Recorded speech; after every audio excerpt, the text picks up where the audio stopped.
The Japanese Dolls is a spooky story about a man whose daughter finds a mysterious box in the garden of their new house. It is a rough translation of a Japanese story.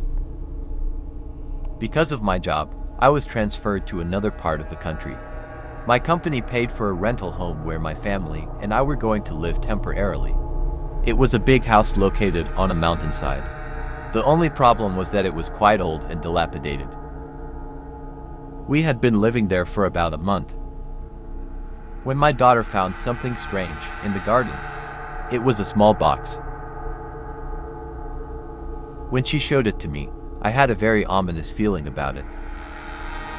I took it away from her immediately and told her I was going to dispose of it. If only I had just thrown the wretched thing away, none of this would ever have happened. For some reason I can't explain, I decided to burn the box.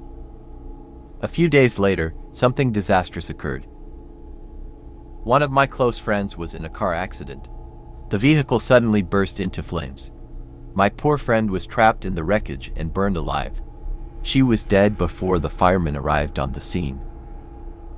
A short time after that, another friend of mine had a tragic mishap.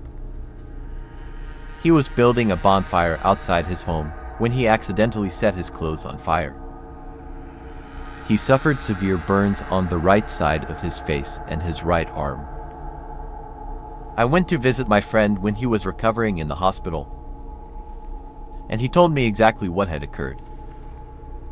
He said that, a few days before the accident happened, he had a strange dream that his body was on fire. Although I have never believed in superstitions, I had an eerie feeling that it had something to do with the box my daughter found.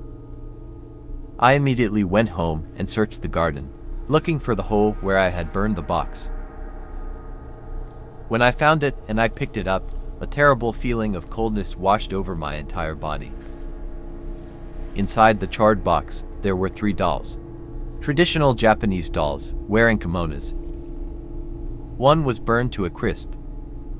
The second was only scorched on one side. And the third was untouched by the flames. When I picked up the doll that had been half burned, the kimono fell away in tatters. That's when I saw the back of the doll. I stared in horror. The name of my friend was carved into the doll's back. There, the name of my other friend, the one who died, was carved on the back of the doll that was completely burned.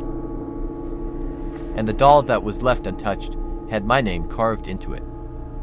A chill ran down my spine, and I was left wondering who would do such a thing. Who could have left the dolls in my garden? I don't have any enemies. There was no reason for anyone to have a grudge against me. I couldn't make sense of it. I took my wife and daughter and moved out of the house immediately. We couldn't just throw away the dolls, so we left them in a Buddhist temple. Even now, the words of the Buddhist monk who accepted them are still trapped in my mind. I tried to perform a blessing on these dolls to remove the curse, he said. But it is not possible to bless them, because the grudge which is stuck to these dolls is not human in origin.